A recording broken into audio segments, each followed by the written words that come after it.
Ladies and gentlemen, greetings to all of you. Welcome to our Impact webinar, Shaping the Million-Ton Hydrogen Future, Exposing the Brilliance of Star Projects.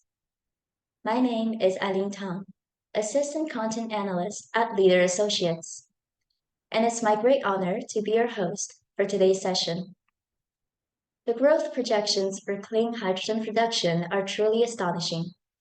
We're looking at a planned production of 38 million metric tons annually by 2030, which is more than 4 times the amount produced in 2020. And along the way, a new cast of shining stars has emerged, with pioneering projects taking the center stage.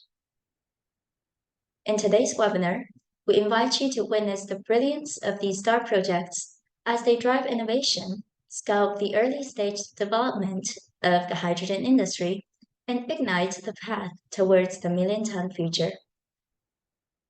This webinar is also a digital part of our physical event, Investing Green Hydrogen 2023, taking place on September the 14th and 15th at Queen Elizabeth Centre in London, UK. As a global platform uniting the entire hydrogen value chain, IGH promises insights to drive capital, amplify clean hydrogen development, and accelerate sustainability.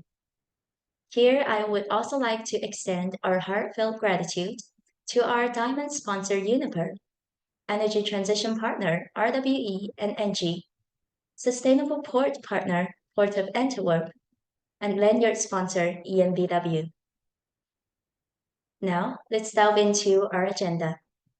Our original agenda begins with NEOM, the first gigawatt-scale H2 project to finalize investment decisions.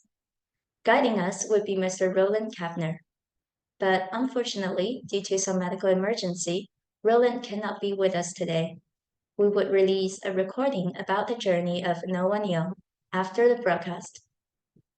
Replacing Roland, Ms. Alicia Eastman will be our opening speaker and share insights about 2 of InterContinental's mega hydrogen initiatives and their progresses. Following that, Ms. Ana Maria Vidaule from CIPSA discusses expanding the hydrogen ecosystem through examples like Andalusian Green Hydrogen Valley. Then, Mr. Ahmed Saad, CEO of the Suez Canal Economic Zone, will focus on green hydrogen infrastructure and give us some latest updates. Mr. Philip Christiani from Copenhagen Infrastructure Partners evaluates Giga-Scale international hydrogen opportunities. Lastly, we'll engage in a panel discussion led by Mr. Eric Raku. This panel, featuring leaders from CWP, InterContinental Energy, Hydron, Life, and Care Group, tackles strategies for navigating hydrogen sector uncertainties. Before we start, please note that this webinar is being recorded and will be shared online. We encourage active participation in the Q&A session following each presentation. Without further delay, let's warmly welcome our first speaker, Ms. Alicia Eastman, President of InterContinental Energy. Welcome, Alicia. Thank you, Eileen.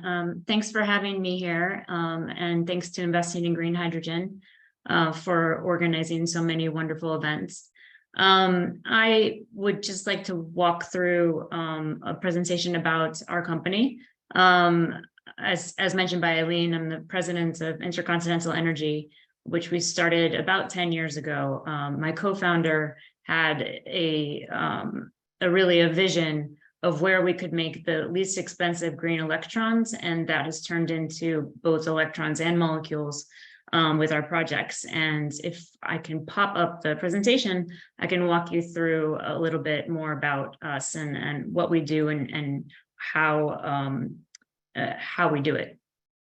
There it goes. Yes. It's all good. Yeah. If we could just skip to the next page, we'll focus here. So from the start, we had the vision to create really the least expensive, largest green fuel projects in the world, green energy projects. And my co-founder realized that coastal deserts are really the best place to put these projects. Having vast uniform land that's on the desert, that has that diurnal profile of the sun during the day and the wind at night, makes a huge difference to the cost of the production of both electricity, hydrogen, and even go downstream to ammonia. We also wanted to work very closely with the stakeholders.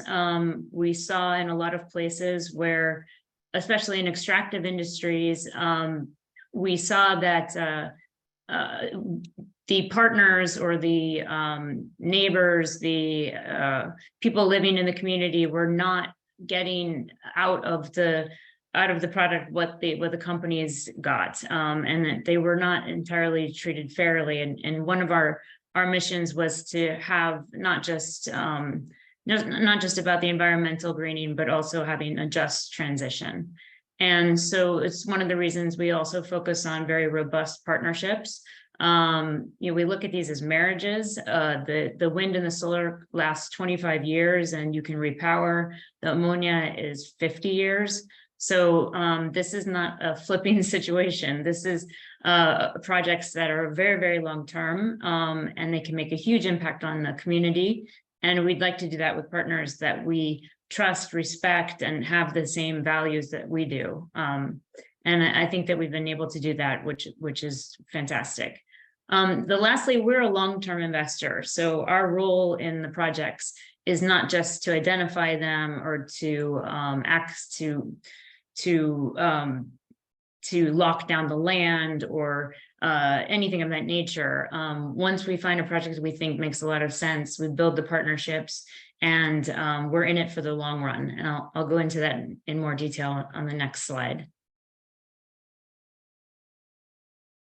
So first, we are the lead developer and originator. So we find the project. We look for a lot of the same. We look for a lot of the same characteristics with every project, and I can go into that later. But essentially, we do that land sourcing, the energy yield assessment, optimization of the design, the very early stakeholder engagement. And we have a lot of in-house technical and commercial expertise so that we can identify that this is going to be a successful project and fits the box. And then we partner. So we secure strategic partnerships in each project, and we also have strategic partners behind us as a holding company. So we bring a lot of experience. We bring in experience with credible consortium partners, whether it's based on the geography or the country that they're in, or expertise that they have. We try to build the best consortium where we have complementary capabilities and we can get to a successful FID and financial close. And then we bring in a partner who's going to operate. We don't leave the project. We still stay engaged, as you can see in the management side. We still stay engaged in the long-term funding of the project by accessing capital, but also by supporting other shareholders in continuing to manage the project. So our role, it's not that traditional. You usually see the developer will typically develop, for a short period of time because it's a very small amount of money, and then they might flip it to somebody else. And by the time you get to a very large project, this is a lot of capital. So this is naturally held by pension funds or other entities that don't really have a long-term horizon, that have a very long-term horizon and no need to actually exit in any early time frame.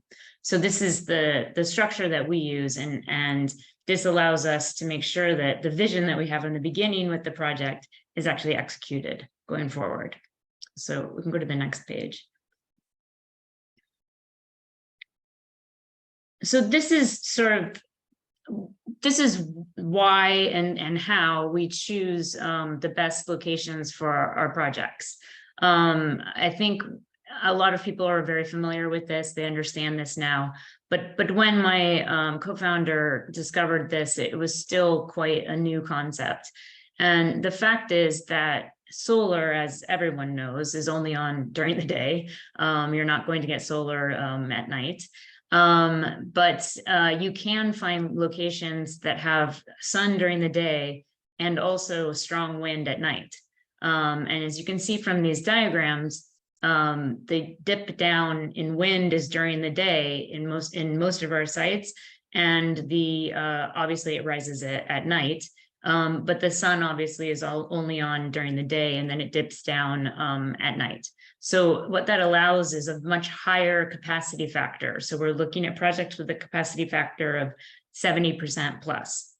And you can see in the bottom diagram, this shows you the type of capacity factor you get and the type of LCOE with pure solar, and then with pure wind, and then solar plus wind. So it actually turns out to be more than 1 + 1 = 2. Solar plus wind, because of the diurnal nature, makes a huge impact on the project and allows us to have basically baseline power. And we need very few batteries or other storage devices or optimizations in order to make sure that we have this energy around the clock.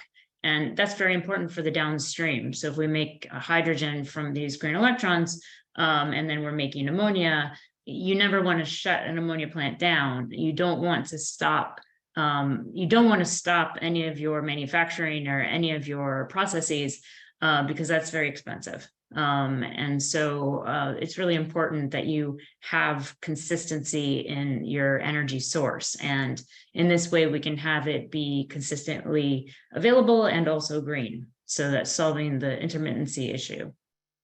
So you can go to the next page. This is just an overview of the projects that we're working on right now. So the first project that we announced to the public was AREH. It's on the right side of the page. This is the project that BP invested in last summer, and they have become the operator of the project. We actually got lead agency status from Western Australia in 2018, and we had major project status from the federal government in 2020.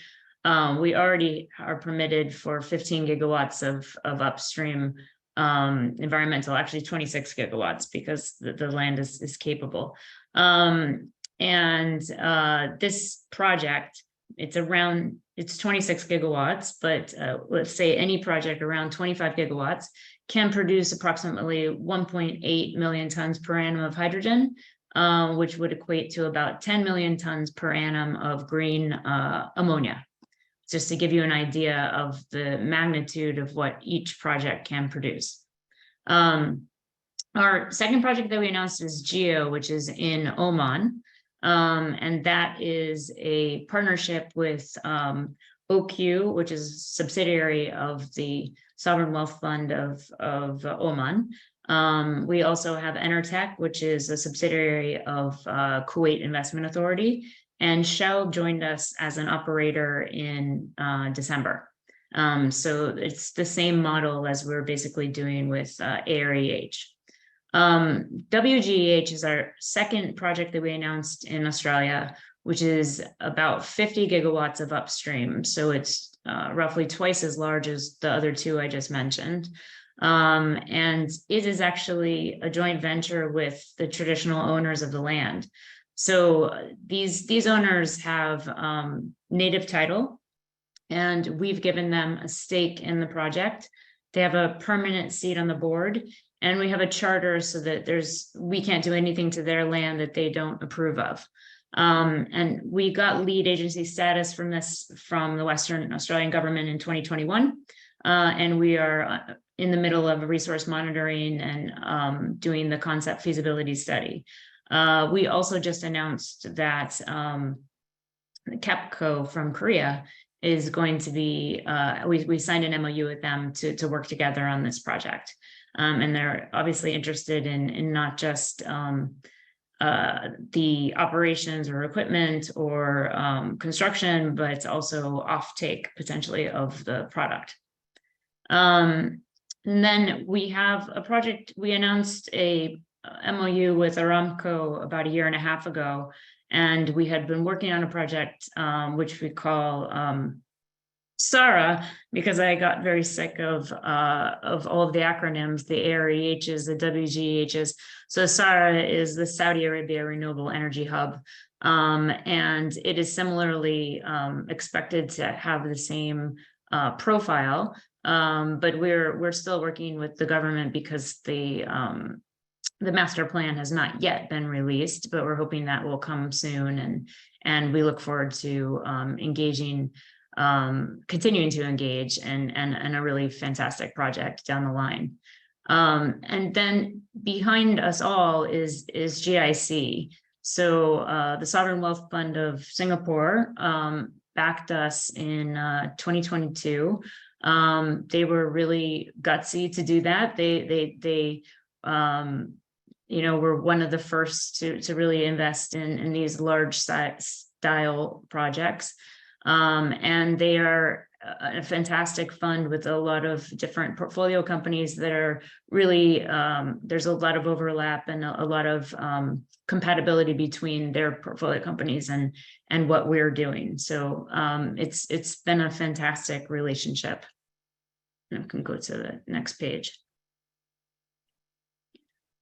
So as you see, essentially we did both projects, as I mentioned, in the same way. We did the original development, and we even had development partners. And we then brought in somebody who could operate a project that is of this size. Even though there are 26 gigawatts for the AREH and it's 25 gigawatts maximum in GEO, they're all being developed in phases. So, the phases can be between 3 to 8 gigawatts per phase. So the FID is going to be a bit easier than 25 gigawatts. And it matches the market better as well. So we've already tied up BP. We also are moving forward with Shell. Everything is moving along. And then WGH as well, as I mentioned, with KEPCO. And also Sarah, and we're looking very much forward to that because we've always had great relationships in Saudi Arabia. One of our partners in that project, our joint venture partner, is the Modern Group, and we've been working with them since 2007. So we have a lot of knowledge of what that relationship would be like, and yet again, an important reason to pick partners that you really trust. So if you could move to the next page.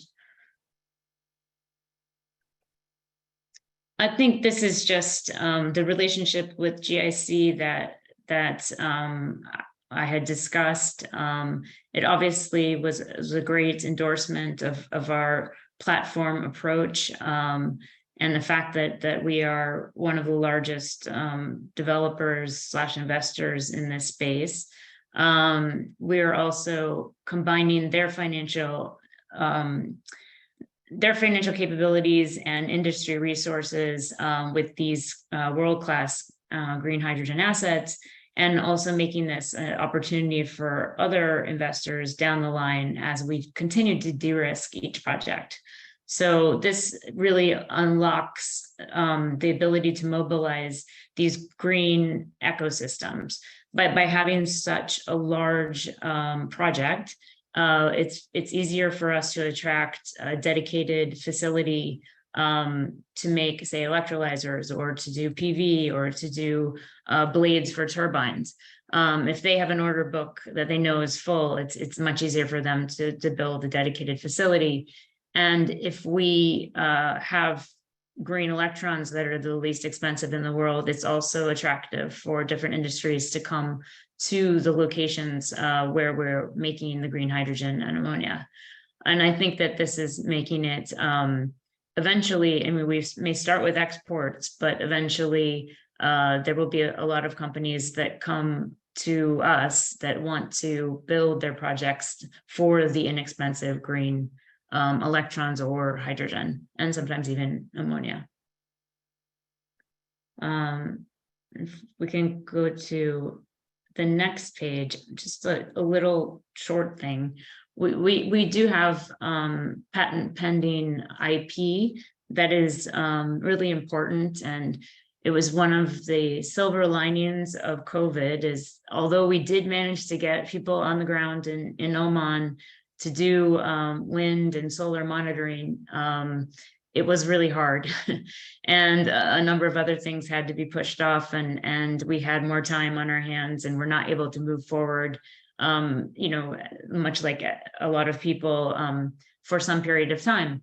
But that allowed us to really look at the way that we laid out the projects and to optimize everything about the projects, which then rolls down into the economics. So we're maximizing the production, we're minimizing the electrical losses, we're optimizing the system stability and minimizing the storage capacity, especially any use of bullets or very expensive forms of storage.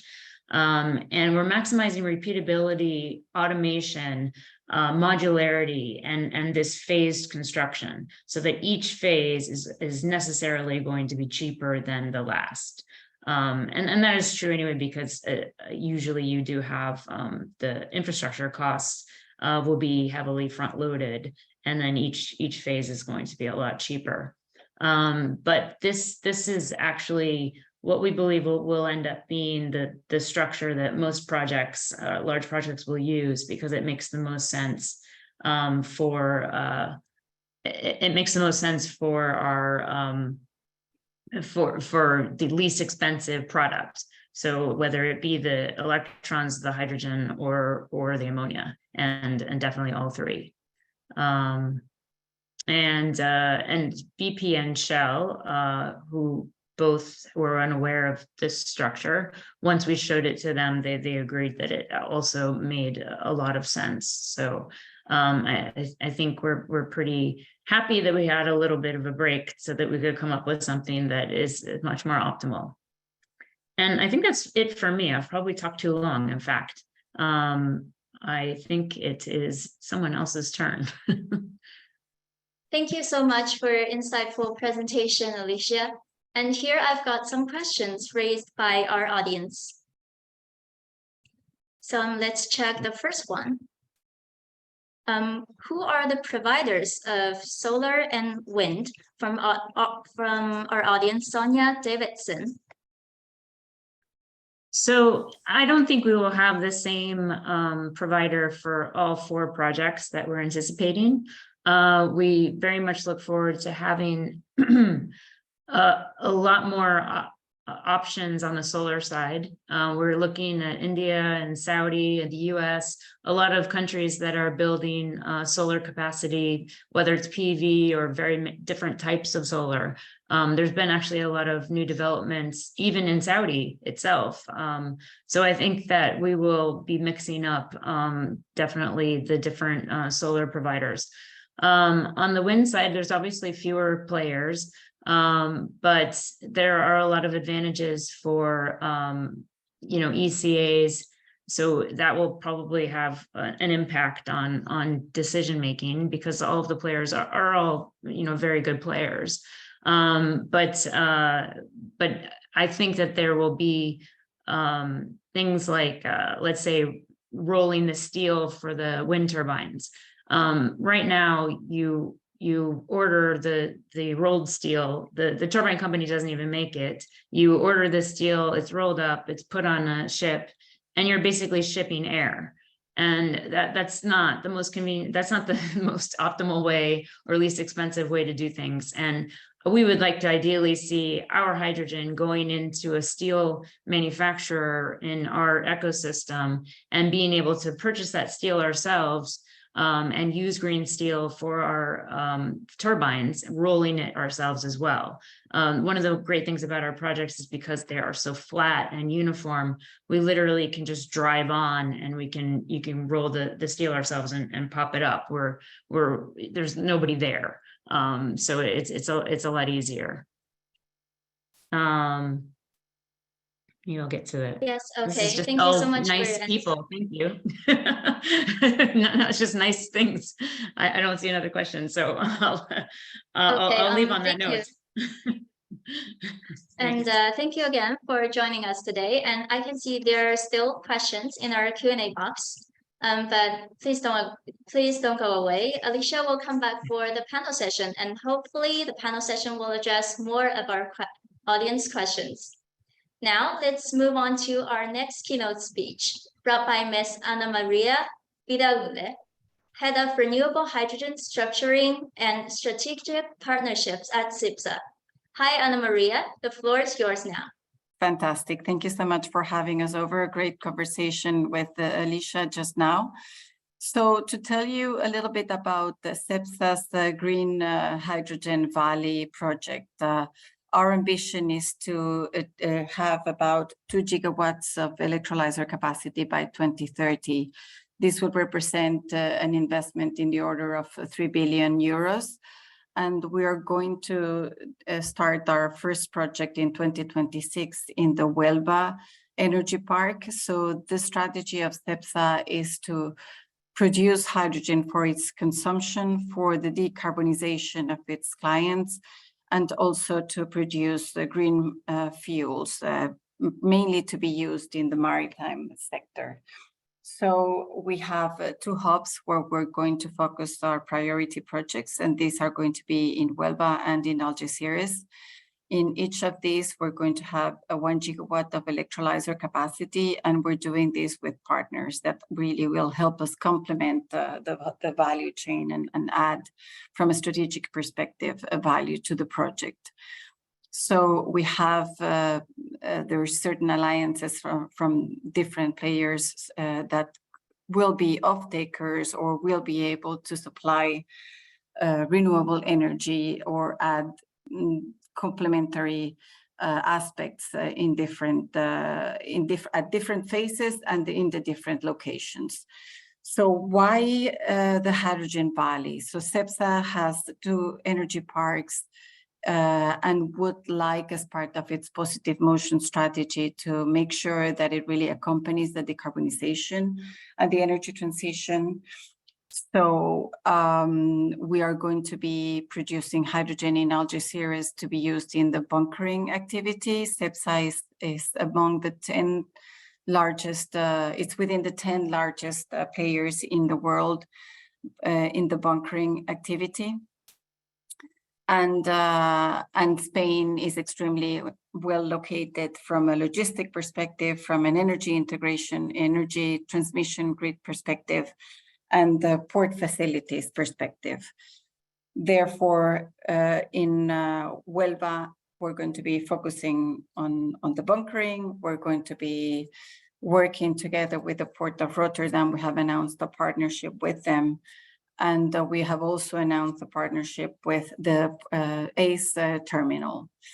Our idea is to produce green ammonia and green methanol, and then to also produce hydrogen to supply to industries in Algeciras in a smaller scale. In Huelva, our idea is to produce biofuels, and then also to produce hydrogen to supply to companies for the production of fertilizers. So we have what we call, or we can actually optimize the project by what we call the hydrogen ring. This will allow us to use at different moments electrolytic hydrogen, catalytic hydrogen, and hydrogen that we will be producing from our HVO plants. And that will allow us to optimize the production and to reduce costs. We're also developing renewable energy projects, mainly solar, and we're going to supply renewable energy to our projects from our own pipeline and from renewable energy projects from third parties. So we're trying to look at all of the angles and try to optimize the structure in different ways, and making sure that we have the strategic alliances that we require to be as competitive as possible. I don't think that for the optimization of these projects, so one party can do it alone. You need multiple parties. I guess, the beauty of the projects that we're developing in our both energy parks have our own consumption, so that really helps to kickstart the projects. We're also going to do the projects in phases to make sure that we benefit from the possibility of low-cost production and also optimization of the value chain along the road. And we have the advantage of being positioned in very strategic locations with already port facilities, so the logistics of it make it way easier than maybe other parties or other projects where you have certain aspects of which can be very beneficial. Maybe there is a lot of very cheap electricity supply, but maybe the port facilities are not there. So in our case, what we view is that there's going to be our own demand that will help the projects. There is, of course, a clear strategy that CEPSA has to decarbonize itself and to decarbonize its clients. There is plenty of renewable energy in Spain. There is a robust grid, and there is extremely competitive logistic port terminals and also railroad system. In addition to these, the proximity to the other consumers outside of Spain will also be very beneficial. Thank you so much for your informative speech, Ana Maria. And here we have prepared a few questions for you, which is raised by audience when they register to this webinar, and we would ask on their behalf.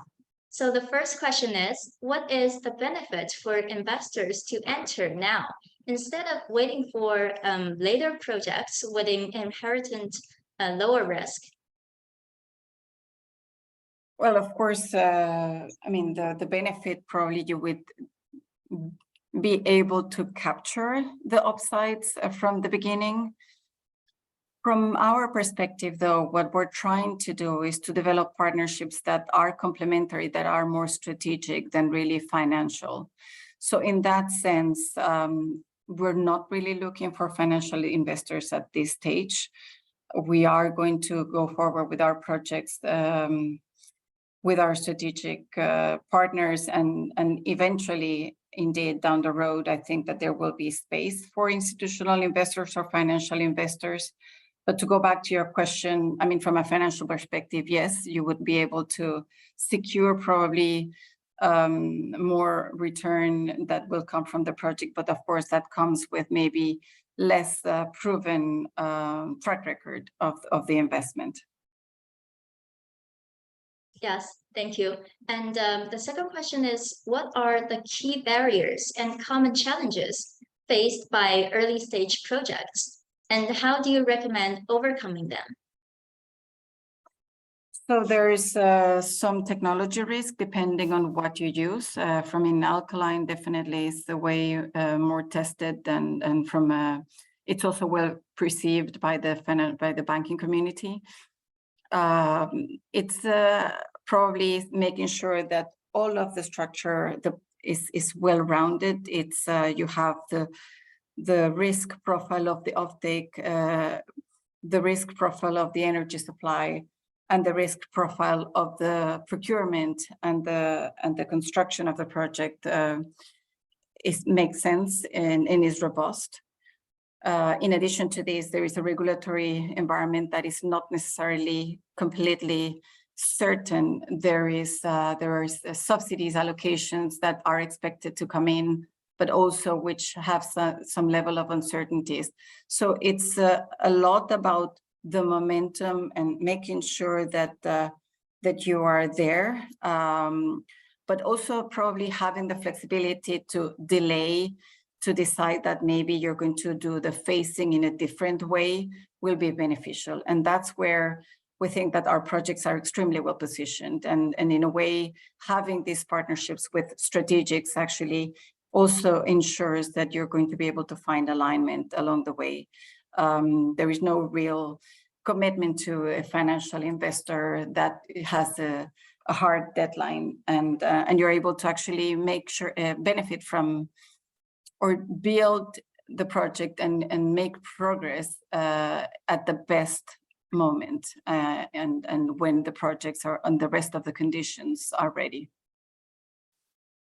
Yes, thank you. And a question from our audience in our meeting room. Jen, are you planning to use the hydrogen to offset existing gray hydrogen used in SIPSA's petrochemical processes? At what green hydrogen production costs would it make economic sense?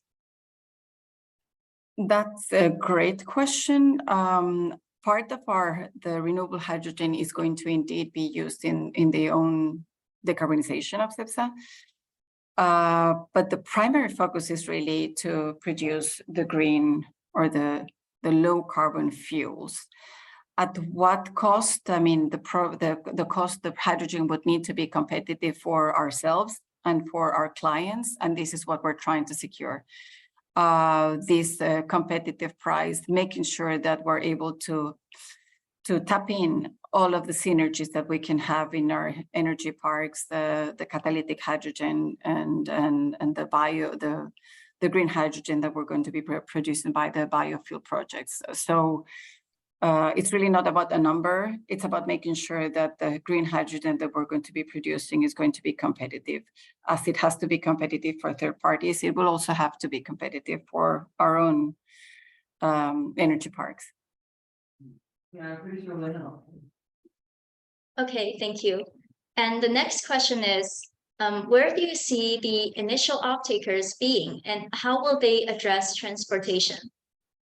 So the initial off-takers are going to be ourselves. There's going to be third parties that have industries next adjacent to our energy parks. So that is why I think these projects are interesting or very interesting or very well positioned, because the demand is there, which is not necessarily the case in many projects.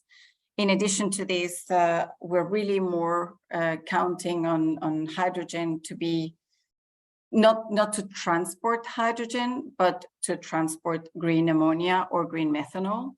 And this we are going to do through the maritime fuels part of the demand that we are expecting. Eventually, indeed, there will be hydrogen that will be injected into pipes. But that is not what we're using as our base demand or significant volume, at least in the early stages, which is until 2030. Yeah, thank you. And the next question is, what can be done to make sure that good projects are financed? Or like, what financing structures do you use during the development stage, and especially the FEED studies? So we are moving forward with our own capital for the early stages of the project. Certainly, we expect to have a financing in place. What we're seeing and we're discussing with several banks, and there seems to be a lot of appetite to finance green hydrogen projects. Of course, everything needs to be very well structured from every angle, as normally required by financial institutions. But luckily, we have, or luckily, I think our decision is to go forward with the projects and secure the financing once the best moment arrives, and once it's possible to really have the structure in place that will allow to have attractive financing terms. Okay, thank you. And one last more question. When would you roughly expect green H2 production costs to start decreasing materially? It depends. I mean, I think there's many changes. I think what is actually very interesting here is we're also seeing that there is a lot of effort in trying to optimize the technologies to try to make it more efficient. So I don't think that we should be surprised if along the way there's, a significant decrease in the technologies that are being considered, or maybe new technologies. not before 2030. That is not what we're seeing. In the meantime, what we can expect is, at least in the case of Spain, because of the national renewable energy plan, there's going to be plenty of renewable energy. So we expect to have the renewable energy prices to go significantly down. So from the OPEX perspective, that is what we are seeing that is going to be happening. From the CapEx beyond 2030, there could be some improvements, I guess, or significant reduction in the CapEx, but it really it's very uncertain, I would say. Yes. Okay. Thank you so much for your answer. And many thanks for joining us today, Ana Maria. So we still have a lot of questions in the Q&A box, and you're so welcomed to answer them by typing in the Q&A box. Thank you. 1 second. Thank you. And now let's continue our journey. Please welcome our next speaker, Mr. Ahmed Saad, CEO at Egypt General Authority for Suez Canal Economic Zone. Welcome, Ahmed. The stage is yours. Oh, hello, everybody. Thank you for having me and for the opportunity to share with you our thoughts here in the economic zone, Suez Canal Economic Zone. I mean, it's first of all, we received very insightful information from the panelists and the discussion we had. I'm here very glad also to introduce to you what we're doing in the SC zone. That's rebranding that we have for the Suez Canal Economic Zone. Basically, we are trying to take advantage of the genuity of the location that we have on the banks of the Suez Canal, of the Suez Canal. And as you know, it is, I will share with you here. I think you have it already. Maybe we can move to the other slide. Yeah, basically, let's first talk about the location itself and what we have here.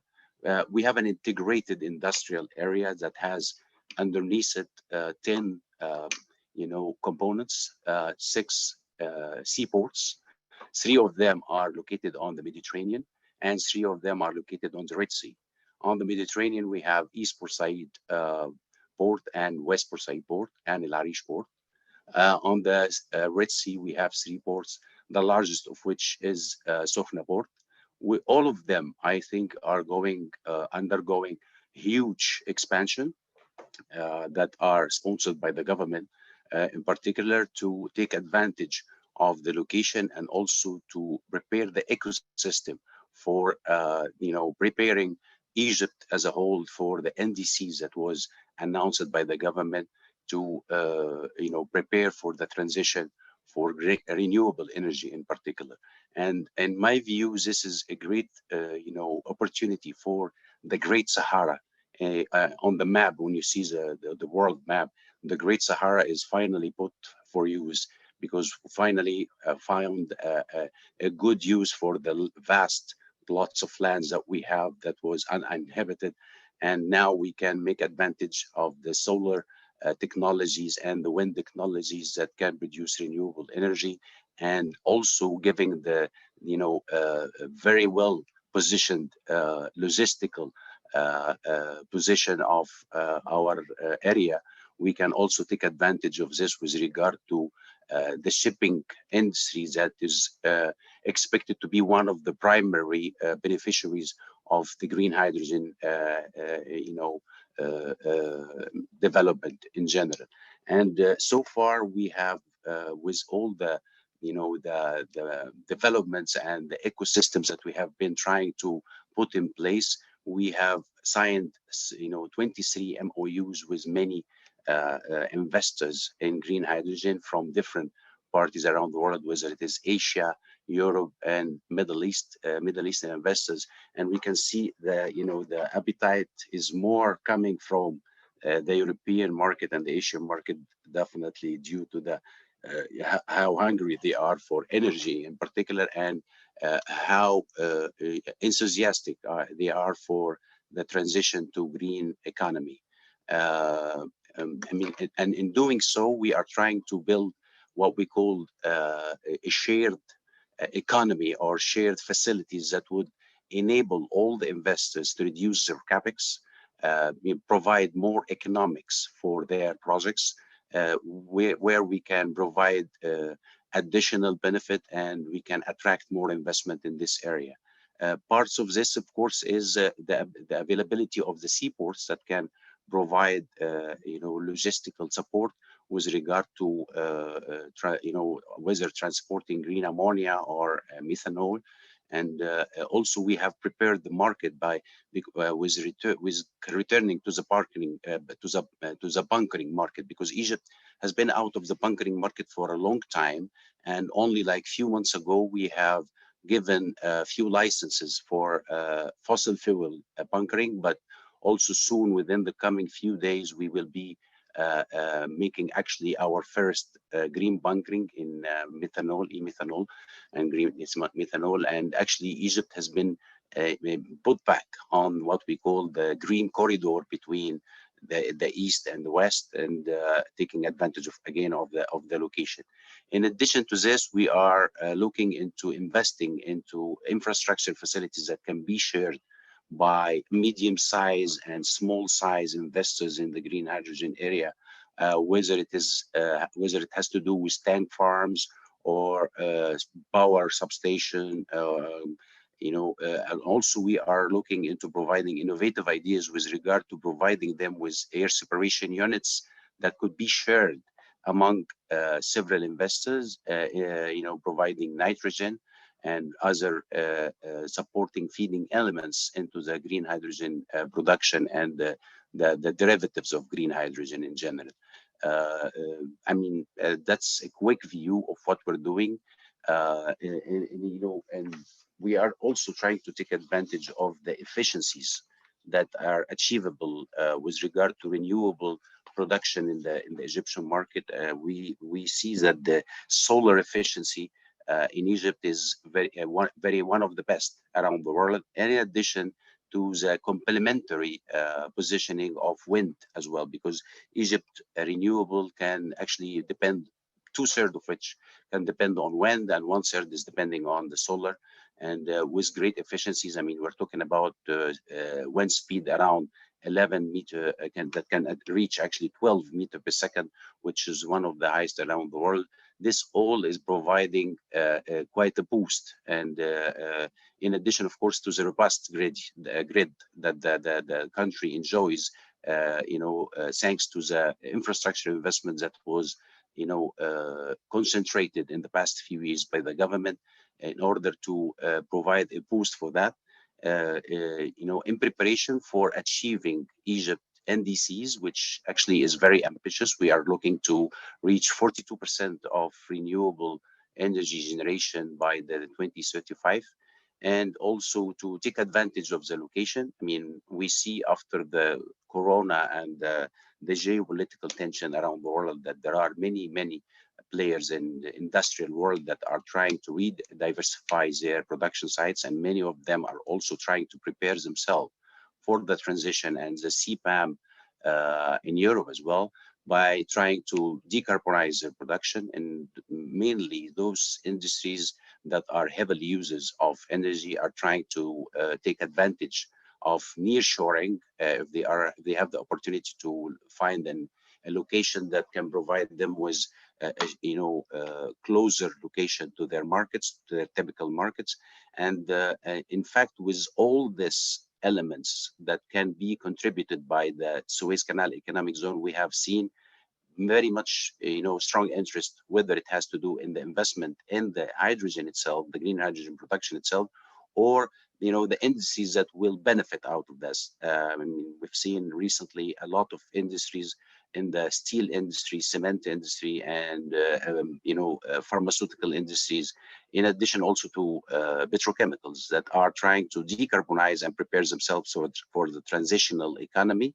And with hype around the production of hydrogen in our area, we see much interest of them to relocate to our area as well. So all of this agenda, I would say, is very much going in tandem with the government policy to take advantage of our resources and also of our location and to provide a good ecosystem for investors that can benefit and find the right economics to do their projects. And we believe that we are moving very fast. The government is also trying to provide more additional incentives. And we have had actually several round table discussions with investors in the green hydrogen, the fourth of which was actually last week, where we have met with around 25 potential investors who are looking to establish green hydrogen projects in the Suez Canal economic zone, most of which are, of course, they would depend on the renewable energies that they will produce inside the country itself, outside of the economic zone. But the electrolyzers and all the hydrogen production is expected to take place within our area to take advantage of the economic incentives that we can provide. Whether it has to do with tax incentives, customs, and also the agreements that Egypt has with many economic blocs around the world, including Europe, including Africa, the Middle East, in addition to South America. All this is providing our entity with the right tools to attract investment in the green hydrogen.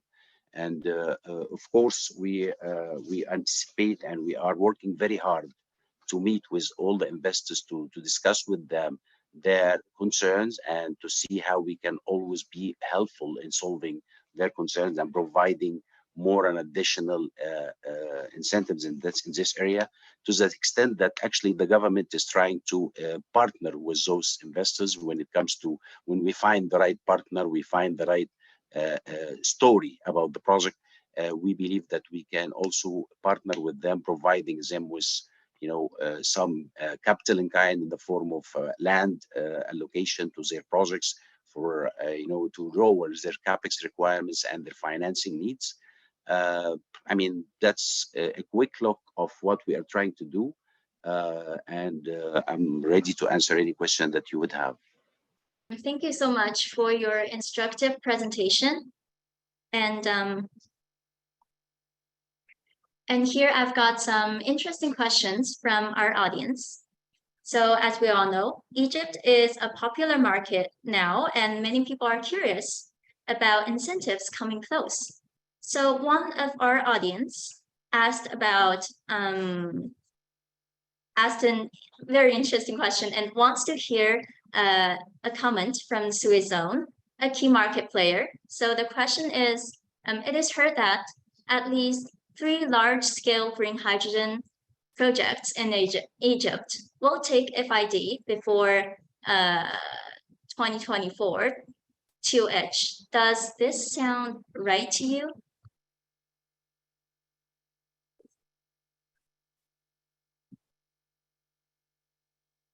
Sorry, could you please turn on your microphone?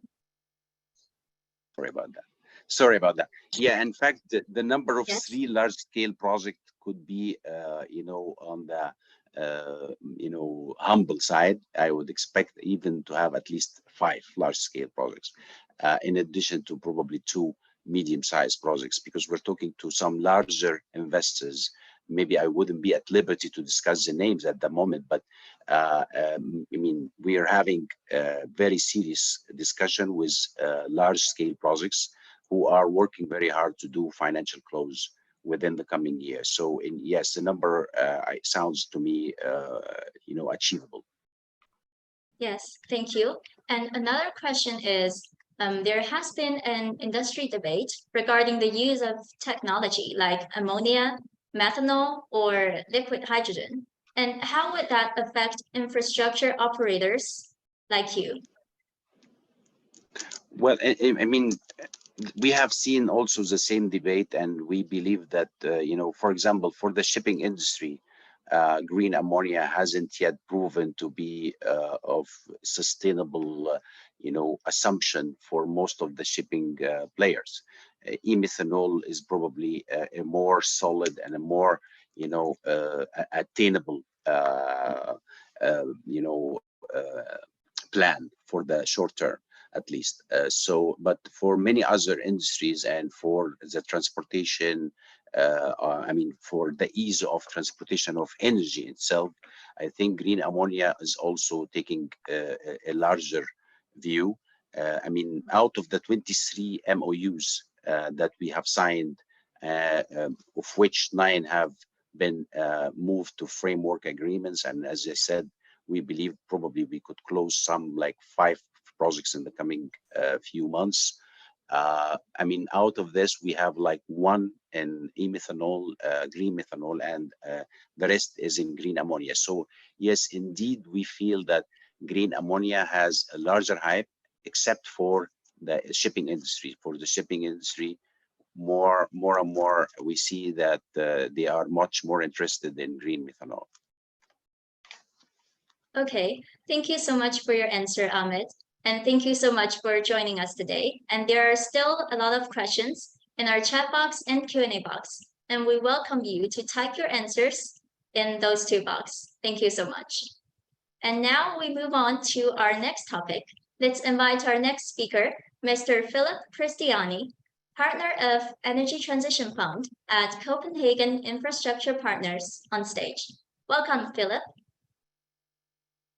Thank you very much. And thanks for having me here today. And thanks to Alicia and Ahmed for the previous presentations. I promised to talk a little bit about what to invest in and why. And before I'll do that, I'll talk a little bit about what CIP is and the role we play in renewable infrastructure today. CIP is a Danish company founded in Copenhagen 12 years ago, and today CIP is among the largest global investors into renewable energies. We have $26 billion US dollars under management. Sorry to interrupt, Philip. I would like to ask, do you have any slides for your presentation?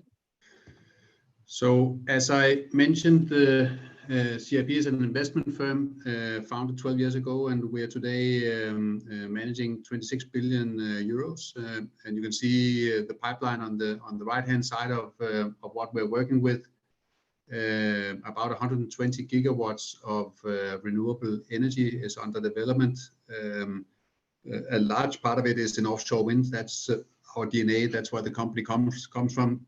Also a large portfolio in onshore wind and solar PV, storage and transmission capacity, and power to X projects. And it's the latter part of the portfolio that I'll make a reference to in today's discussion.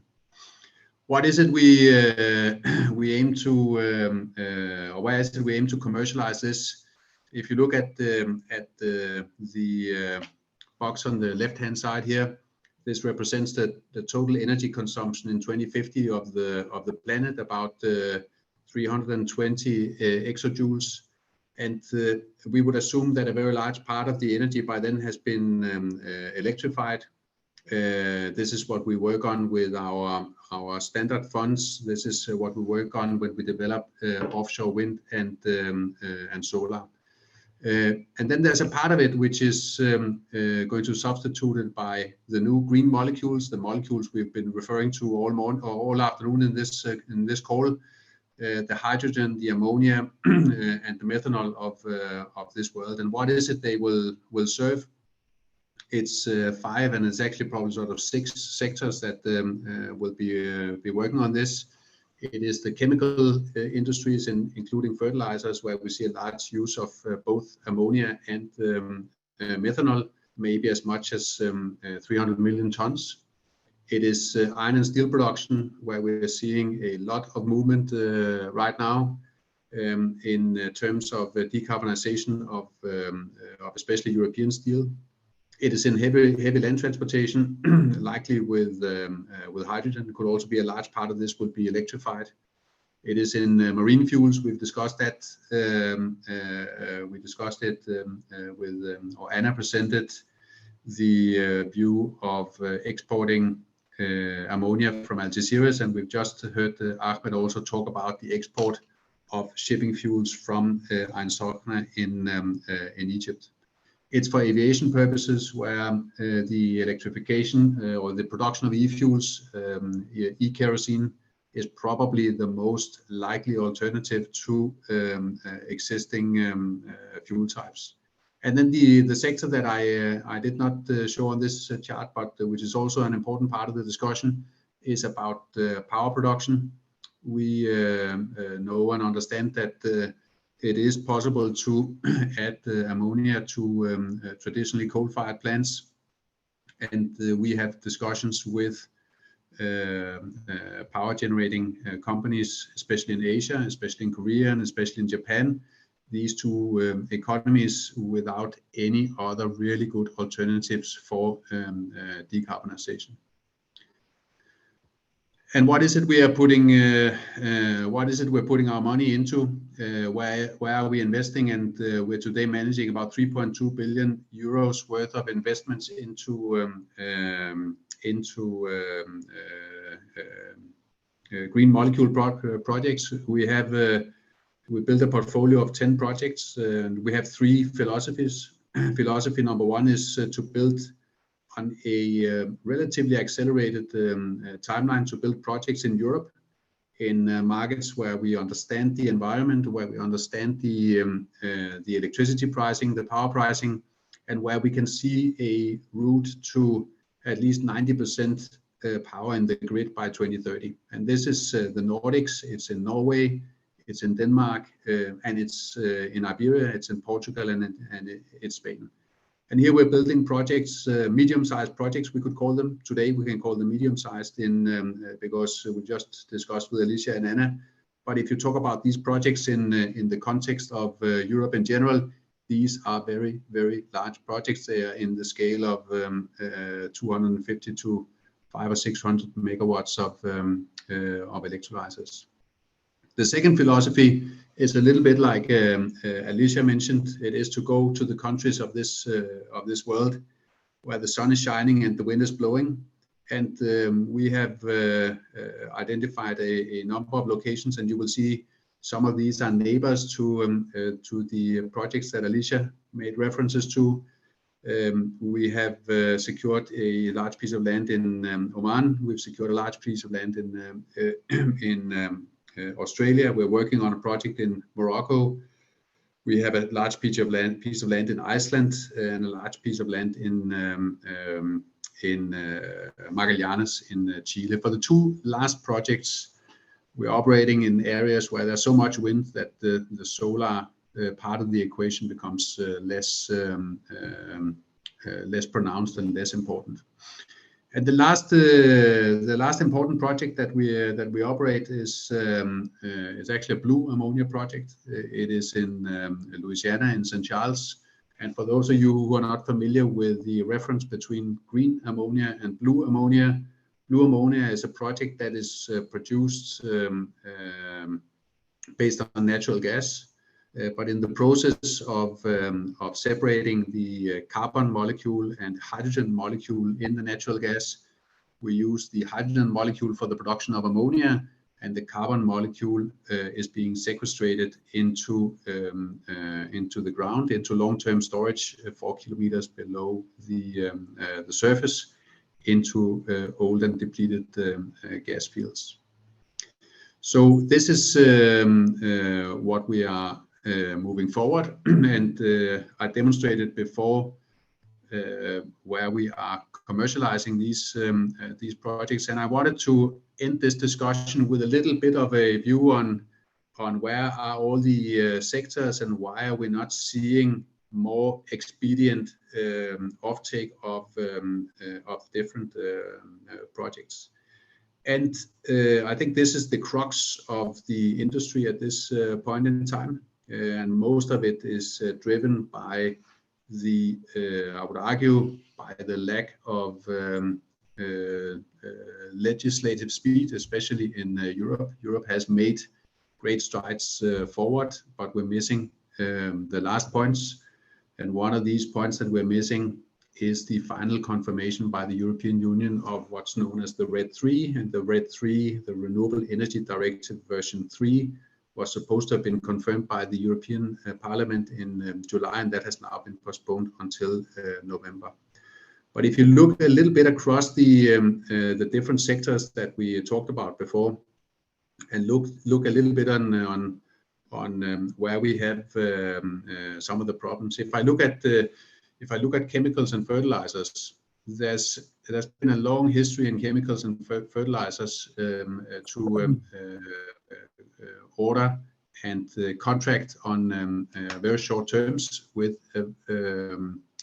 after standard mechanisms, and this is also the conditions today. But there is in these contracts with these off-takers what I would call a lack of understanding of the price increase that's needed. If you look into the marine sector, I think in reality the marine sector is moving forward. It's moving forward at speed.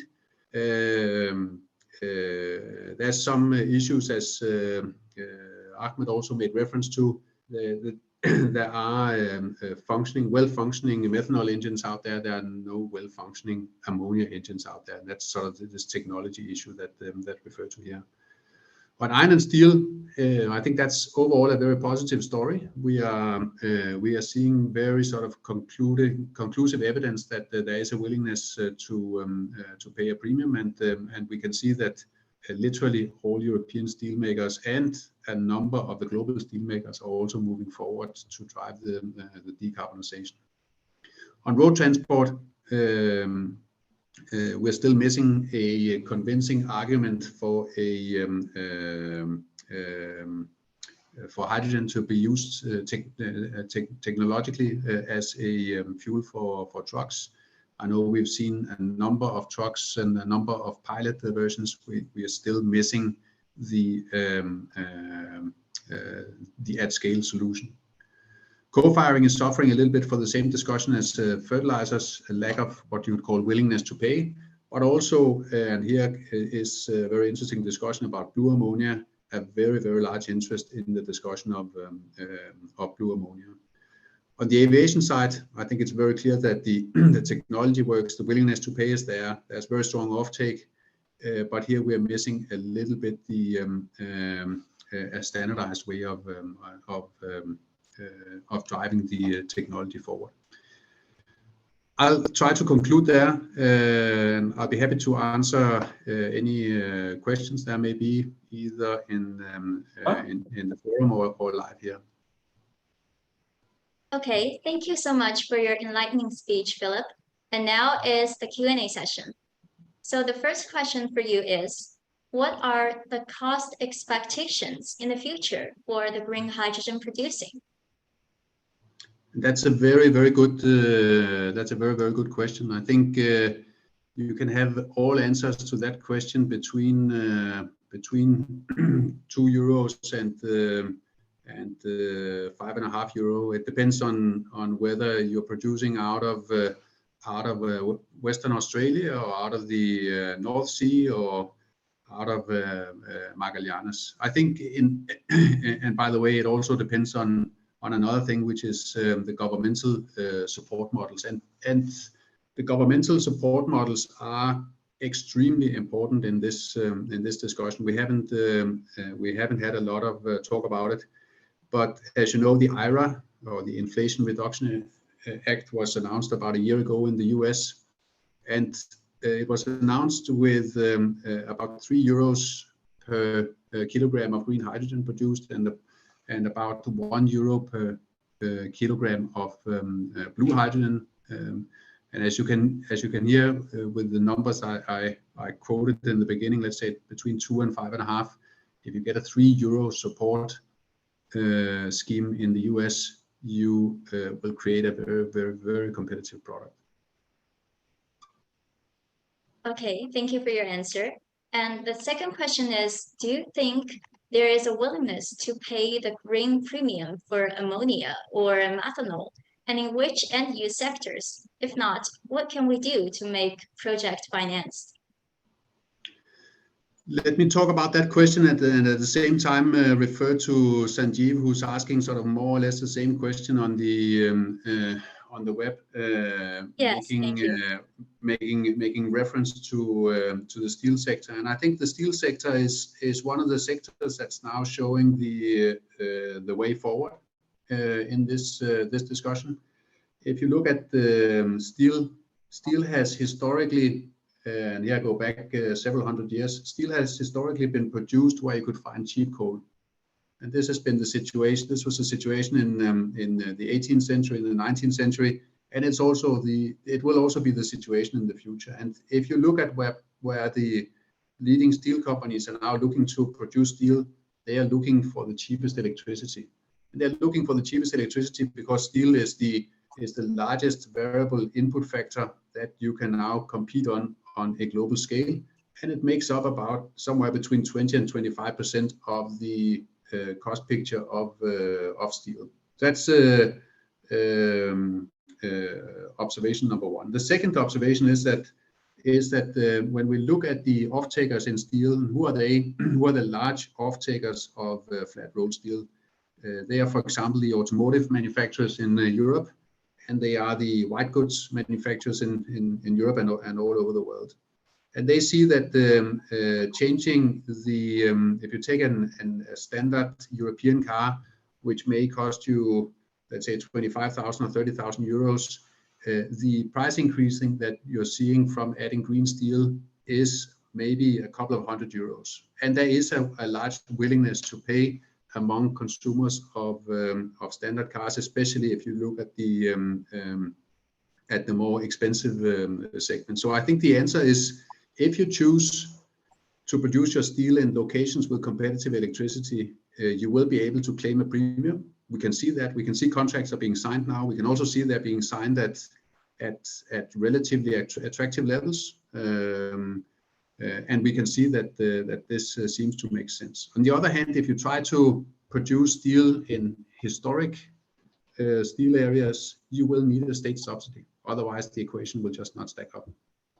And we, by the way, if you follow the announcement of state subsidies in Germany in the last 6 months, you will also see the announcement of something called the CCFD mechanism, which is budgeted with about 55 billion euros of support for the coming 10 years to support the German industry. Yes, okay, thank you so much for your answer. And one other question from our audience, Devdar, sorry if I misread your name. As European industry going through the difficult times, will they afford higher cost for green energy? I think the answer is yes, but let me try to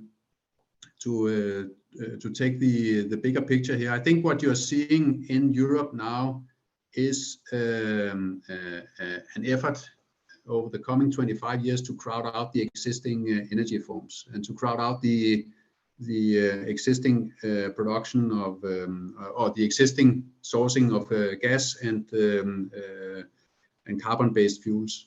And this will, in a European context, require about 5,000 terawatt hours of power. And this number doesn't mean anything to any of us on this call, but I can tell you it's about 1,200 gigawatts of installed renewable capacity. And that number does not mean a lot either, except when I say to you that this is the plan for Chinese build out in the next 6 years.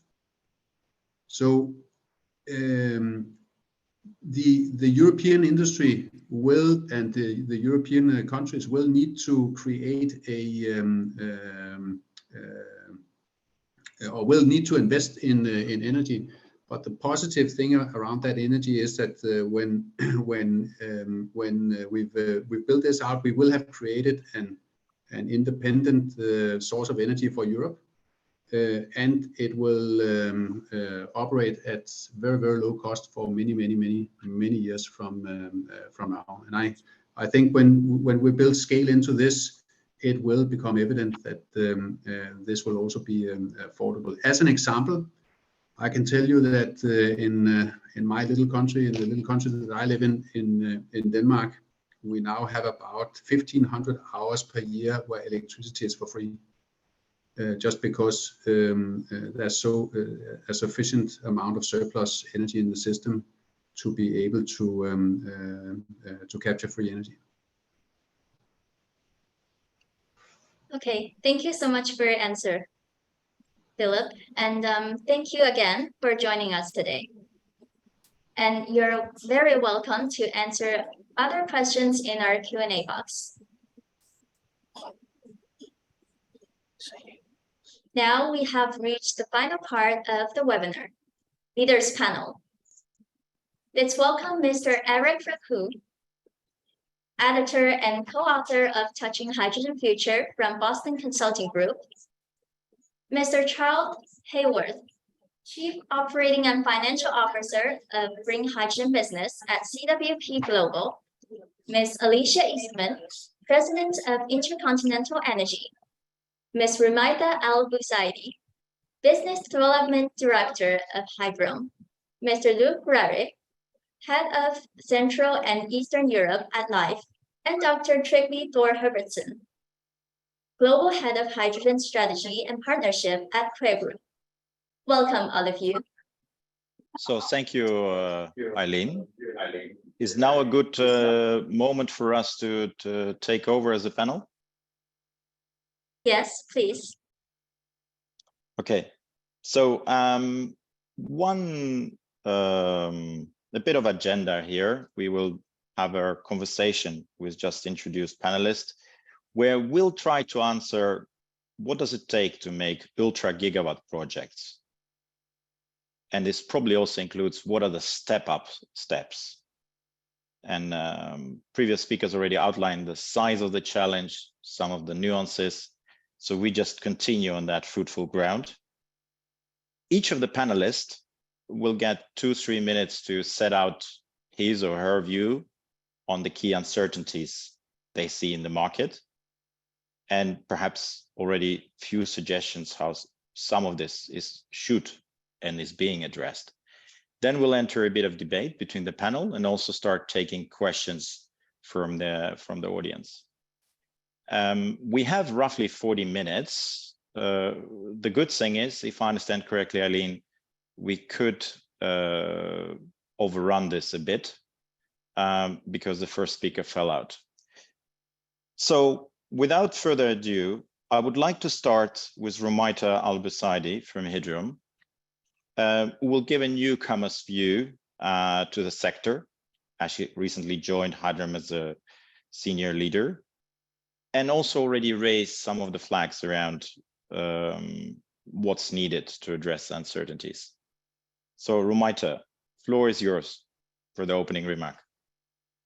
Thank you so much, Eric, for that introduction. A very good morning, afternoon, or evening, wherever you are. As someone who is very well versed in the climate change space, I must say that seeing increasing number of governments, cities, and companies having formulated climate neutrality targets is actually a breath of fresh air for me. And it is clear that one of the major conversations in order to reach those targets is through hydrogen, where early movers like my own home country of Oman and Hydrom have capitalized on its abundant renewable resources of both wind and solar to home those ultra gigawatt projects, specifically with the allocation of 50,000 square kilometers of land that is set for this endeavor. But as a newcomer to the hydrogen space, as Eric mentioned, I think the message that the momentum is growing is there, but it seems to me that there's a need for more dialogue, more cooperation, more partnerships. We need more forums to discuss clean hydrogen and all of its challenges and uncertainties as well. We know that deployment of hydrogen must go hand in hand with a rapid expansion of renewable energy, while also ensuring the match between supply and demand. And to realize these goals, there's a need for hydrogen strategies that push for more than the traditional approach. You need more strategic technology, more energy partnerships. There's a need, in my opinion, as well, to collaborate more with regions that offer those favorable conditions for the production of renewable hydrogen. But we also need to be mindful that this extends far beyond the hydrogen sector.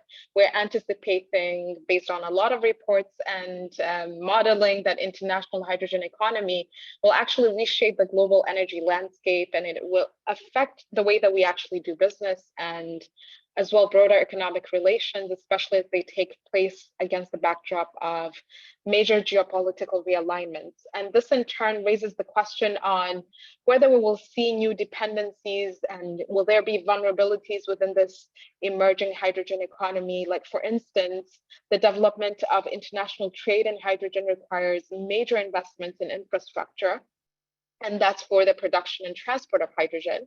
And this in turn depends on policy signals that provide certainty for investment.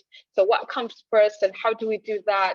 Especially in the early phases of market development, you need public financing as well that needs to push that momentum to crowd in those private investors as well.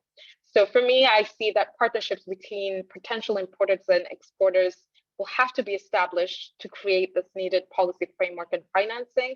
But also, even though it might be driven by individual entities and countries at the moment, there is a need for more common principles, a need for a more common approach among like-minded entities and countries to push forward that uncertainty and address that uncertainty as well. And I may go on further, but I will stop here with perhaps a question which I'm currently trying to reconcile myself as someone coming in new, is should we have a narrower focus on hydrogen partnerships, or should it be much more holistic so we don't squander any opportunities that come on the way of mutually beneficial and stable relationship? Okay. Rumita, thank you very much, and I love your kind of question. We'll do this a bit of estafette summary at the end, but I think partnerships on an imaginative whiteboard I have just written down. Thank you. I will now pass for opening remarks to Trygve Tor Herbertson from Choir. You will give us a key uncertainties overview. If I'm correct, you're dialing in from Iceland, where energy is maybe even free longer than 1500 hours, I wonder, than in Denmark. But that's the floor is yours, Trygve. Very much looking forward to your opening remarks. Well, thank you, Eric. I think the uncertainties in the hydrogen space are many. And if we step back and think about it, where are the Giga projects going to be? Where are the smaller projects going to be? I think that is very much driven by government support, by grants, subsidies, and things like that. I think we will not see Giga projects in developed markets, simply because there's a short supply of cheap energy, even in Iceland, although many think energy is cheap here, and high land prices, because as we all know, the electrolyzer facilities need a lot of land, especially the Giga one. Also, we will see the grants and subsidies will only exist for a limited number of years, because we know that the taxpayer will start to complain in a few years about the subsidies, and the politicians will answer by abolishing the subsidies and grants, whether it's 10 years, 15 years, but it doesn't make it sustainable to do like smaller projects like we can do within Europe, within the States. So we have to focus on the big Giga projects where we are pretty far from the markets, where land is cheap and energy is cheap. And that is in places like in South America, in Northern Africa, like Morocco, Tunisia, Australia, northernmost Europe, like here in Iceland, and in parts of the Middle East.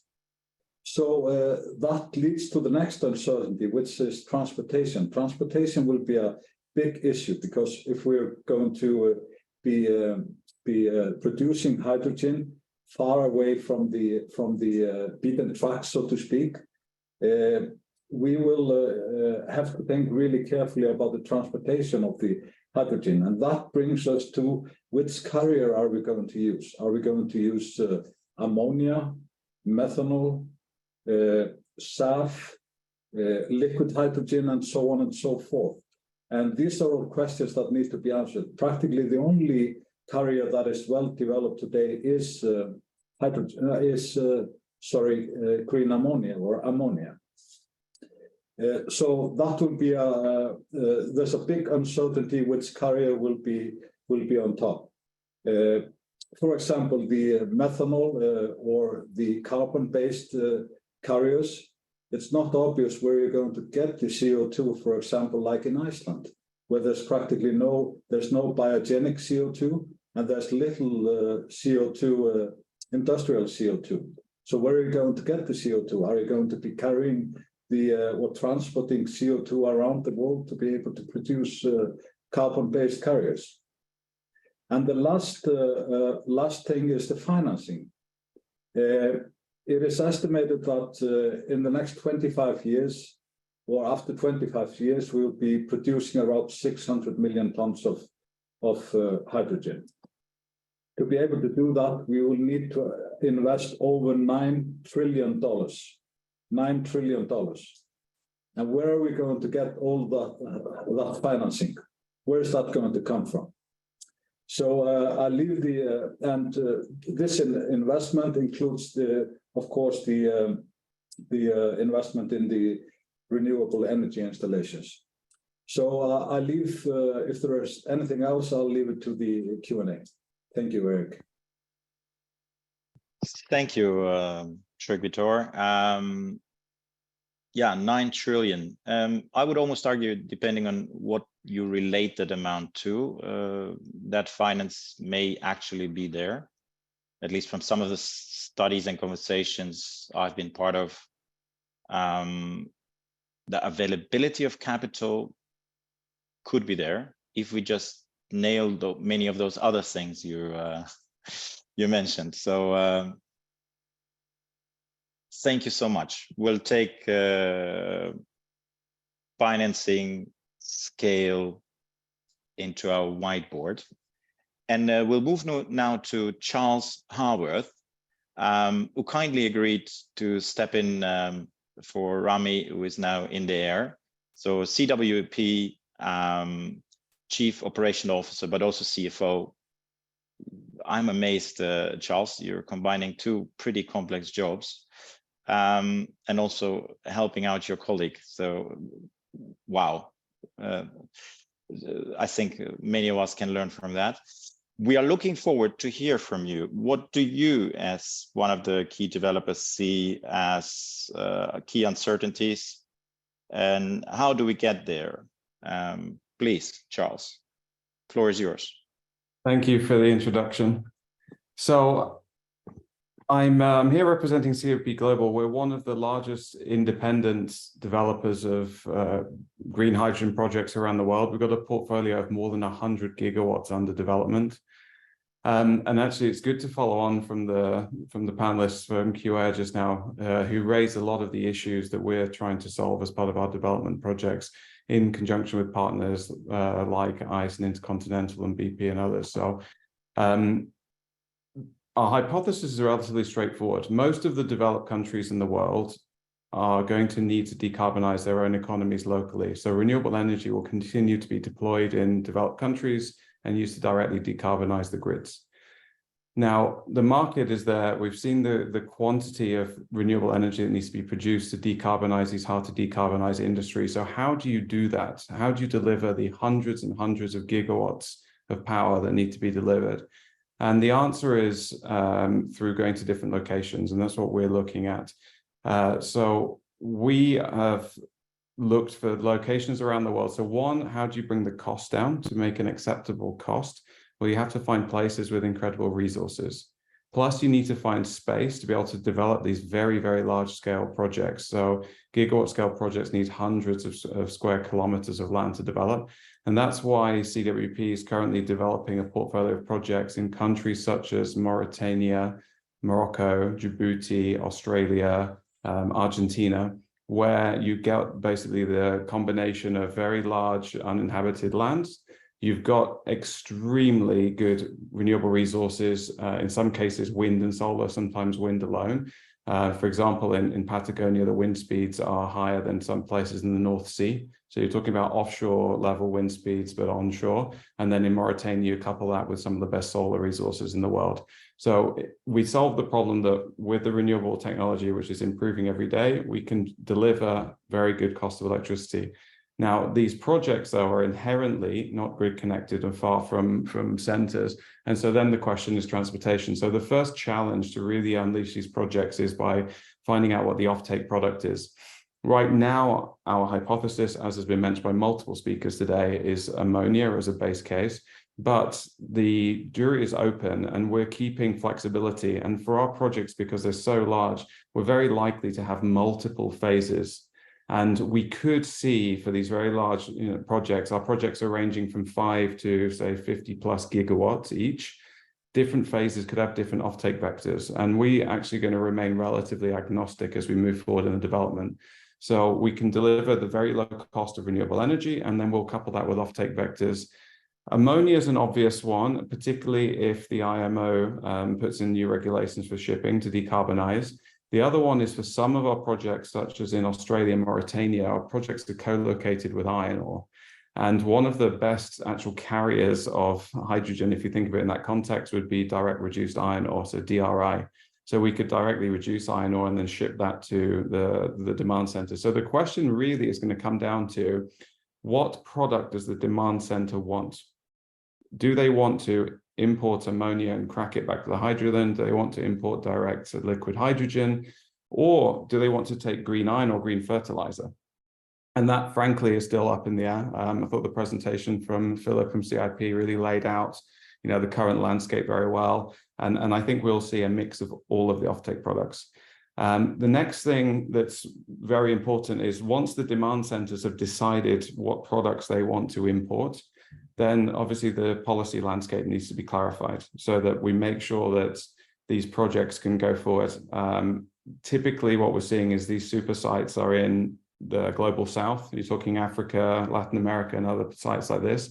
And we need to make sure that, for the policy is not unfairly disadvantaging these sites, because if they're able to deliver competitively, it would be a shame if the policy was then somehow making that more difficult for those projects.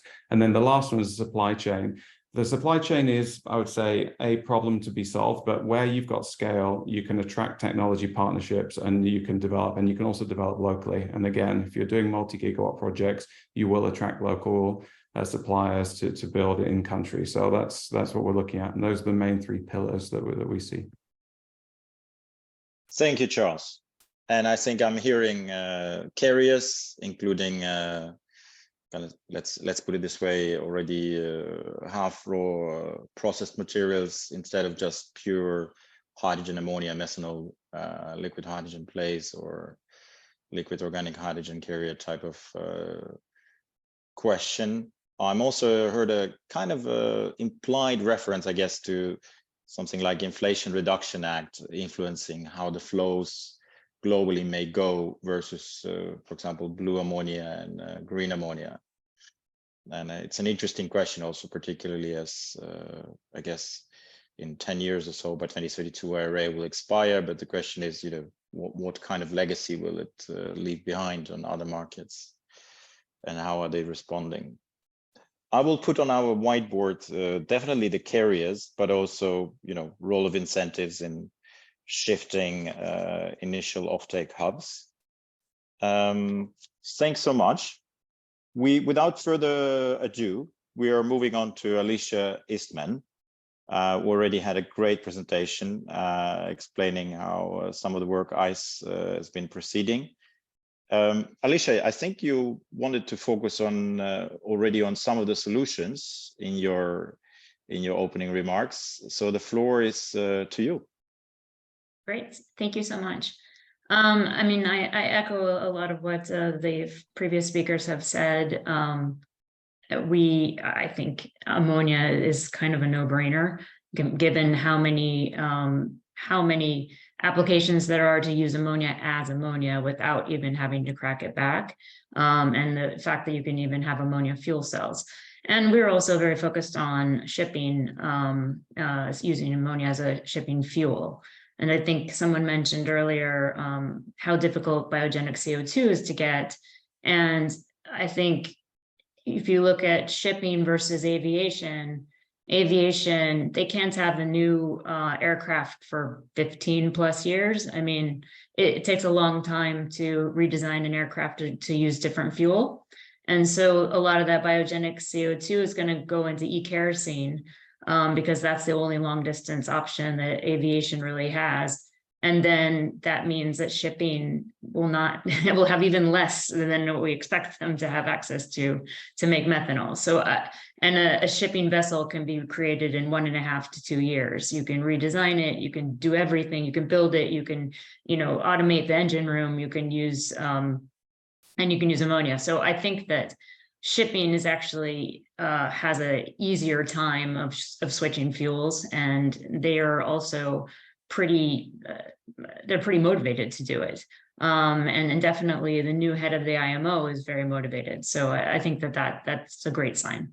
But one of the things I wanted to talk about, which is related to trade in general. I mean, I think that the first thing that we really need to get done is certification.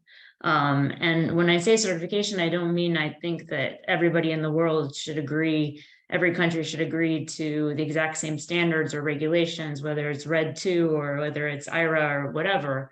I just mean the assessment, the calculation of the emissions in each product. So it's really just using the same math. It's collecting the same data and having it be comparable, so it's apples to apples. And that works with green, blue, whatever, however you're going to produce it. But we need to know what that emissions intensity is so that countries know what it is that they're getting. And then I think you're going to have different countries or groups of countries like EU, Japan, Korea, US, a lot of different countries are going to have slightly different, they're going to have different regulations, they're going to have different priorities, they're going to have different incentive systems, all sorts of things. But if everybody uses the same way to calculate the emissions of the product, then it helps us to really trade. And I think that then also requires mutual recognition. So we don't, it's not about forcing a country to decarbonize, next year, or not giving some countries a bit more time to ease into it. It's more about having equality in the way that we reference the materials, and this can go with the CBAM. This can go with any type of, whether you're shipping ammonia, hydrogen itself, or through steel or through other products. So I think that the key thing that we really need to get done is the certification. And I think the good news is we're expecting to be announcing that at COP this year. So there is a group of organizations, including World Bank and Hydrogen Council, a number of different entities that are working together on a certification assessment program. So the building blocks so that we can identify, track, trace, and know that the product we buy is exactly what we think we're buying. And then it's up to governments to decide, what those regulations will be. But it definitely will get us out of this blue-green situation, which is not very helpful. If blue can be anywhere between 30% to 95% carbon removal, it's a meaningless tagline, right? I mean, green is a little easier, but green is still not zero. There's a little bit because of the payback on the facilities that have to be built. But I think that it just makes it so much easier, and I think that's really one of the first things that we need to focus on. And then I would just say that on the financing side, I also find that we need to realize, I mean, I think most of the world is used to high-tech, low asset investment for the past, say, 40 years. I mean, the US has not built a lot of infrastructure in quite some time. There are a lot of other places that, you know, also have not. Most people forget even how project finance works, like what are the elements that are required. And that used to be any international finance that you ever did, project finance was the first thing you would learn. And I think that there are lessons from that we can apply and we can use to help build these projects. I mean, just to give one example, you have in Denmark, you have EKF, which is a ECA. So they are capable of essentially funding equipment that you buy that's made in Denmark. So if you're going to buy from Vestas, then they would help, you know, to finance that. But actually, Siemens Gamesa also makes products in Denmark, and EKF can also finance that. And actually, Vestas invested in Hysata, which is based in Australia, and EKF can invest in that. So actually, there are a lot of pockets of different types of financing. If we just go back to our old project finance sort of handbooks, you can see there are a lot of pockets. And the other advantage, which I think is really important, is the insurance that comes with a project finance structure. So, you know, there are a lot of things that JPIC or EKF or any of the other options, they will provide a lot of insurance. And insurance seems to be the first I guess, bit of the economy that's being hit by global warming. Now, insurance companies are now refusing to insure a number of different areas. And the next one that's going to be hit is banking. And so I think the project finance really actually reduces a lot of the risk. And I think that companies should look into it for projects, obviously, but also even a dedicated facility, manufacturing facility can be financed using project finance and can be quite helpful. So I'm babbling on a bit too much, but I think those two things would be quite helpful to get the certification going and to be a little bit more inventive with our project finance. Thank you so much, Alicia. And well, we should definitely look cross-sector. And I think having been part of some of the discussion with insurance industry, I think some of those industrial leaders actually even started posting on social media that they invest in of some of the top insurers in hydrogen actually over summer. So I think it's interesting that insurers can both insure and invest some of their funds in this industry.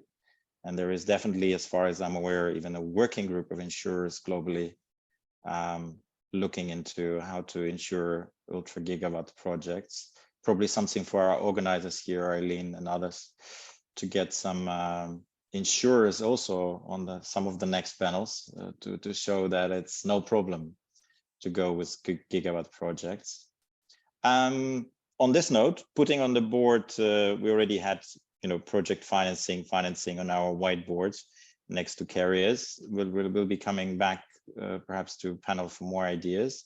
Now I'd like to give the floor to Luc Larrey from Live, who, as a stepping stone, is investing in multi-megawatt projects and also has few things to share from how to build a hydrogen business. Look, yes. Floor is yours. Thank you, Eric. Yes, so Live is a producer of green hydrogen. We invest in facilities to produce green hydrogen. We operate the plants and we sell the green hydrogen to off-takers in industry and mobility. Currently, our focus is on Europe, and we do this as well as on land, as also offshore on the sea. So we are working on producing green hydrogen on the sea, directly coupled with offshore wind capacity. Now, what I would like to raise here, what you called uncertainties, I would say, let's call it challenges, and much more even learnings. Because I think it makes sense to talk about learnings. Unfortunately, there's no book in the bookshop how to do this hydrogen business. So we all have to write our book, or write together the book, or individually the book. And so 3 topics I would like to raise here. The first is technology. Although certain electrolyzer manufacturers might be 90 years on the market, there is a huge difference with doing this production of green hydrogen 50 years ago versus today. We had a big involvement of safety concerns, etc. Safety rules really are totally different than many, many years ago. So what we see is there is lots to learn still on the technology. Even some technology is not mature. We see lots of interesting new technology coming with massive improvement of efficiency. So we believe, let us say, it's a matter of learning and starting small in megawatt scale, learning, scaling up, a little bit more megawatt, scaling up, and then finally go to the gigawatt scale. We believe that is the right way to do in this still, I would say, almost immaturity of technology. The second point is supply chain. I hear people having projects, plans to develop a big plant in Chile, and with a big boat make ammonia, bring ammonia with the boat from Chile to Hamburg. We see already a big challenge by delivering green hydrogen in a container, in a tube trailer, and bring it from Bremen to Hamburg. So I believe also from a supply chain point of view, it makes sense to start small, learning, and then further scaling up. Now you can say, yes, there are gas companies and doing this already 50 years, driving around the tube trailer, etc. But what we see is there is a potential massive increasement of points to deliver green hydrogen today than what it was maybe 5 or 10 years ago. And we are looking really also to do this in a cost-efficient way, and therefore also in a different way, like probably the gas companies in the past have been doing this. So that's for us another big learning, which we see, the supply chain, and again, starting small, learning, scaling up, learning, and further scaling up. And the third point I would like to raise here as a learning is the merchant risk, to handle the merchant risk. Many from us are coming from a history, maybe from the renewable energy, where you can sign PPAs for 10 or 15 years with your solar park or wind park. Now, what we see here in this green hydrogen business, probably big industrial off-takers, maximum they want to sign 3 to 5 years. So you're left over with a gigawatt scale plant in a huge merchant risk, which might make challenging to finance these, considering new markets, new technology. So that is the third point I would like to raise here as a learning which we need to tackle. Look, thank you so much. And I think it's good to hear that there is supply chain as well. Let's say it's not a problem. It's rather a challenge you think manageable, because indeed we hear a lot also on the wind side now. Some mega projects stopped because of the supply chain issue. So it's supply chains I'm putting on our whiteboard. To wrap up, so far, we had from the whiteboard discussions around partnership, carriers, financing, supply chains. Let's start querying our panel, and I'll just put it in the chat that we also take any additional live questions from Q&A. But to start our discussion here between our panel, I would like to hear one preference in terms of solutions for getting financing for multi-million scale from the panel members. So any lead practices they see. If we look around from my experience, role of guarantees, role of off-takers, quality of those who execute the project, it's actually not really rocket science, because on same conditions, oil and gas projects have been financed, wind projects have been financed. So we are just now stepping into a new area, but it is building on the past experiences, yeah? So, but I would be very curious if there are particular good examples, any blueprint we may want across to go around. I will invite maybe first on this, Alicia, you brought this subject up. What would be one best practice you'd like to name? And I invite other panel members who want to say one or two things on financing to raise their hands so I can call them out afterwards. Alicia, what is that one blueprint we should look for? You already hinted to it in your opening remark, I think. Yes, I think what makes project finance different today or for this industry than, you know, financing a bridge or other things in that we're quite familiar with is the technology risk. And the banks, you know, they are not usually in a position to understand new technologies. You know, people are looking at, of course, as Luke said, they're technologies that have been around 100 years, but they've never scaled. But there's also new technologies that are maybe only TRL 7 or TRL 8, and they can be fantastic. They look to be fantastic, but they need to scale. And so how do we partner them with, say, a Bosch or someone who is very good at manufacturing and scaling?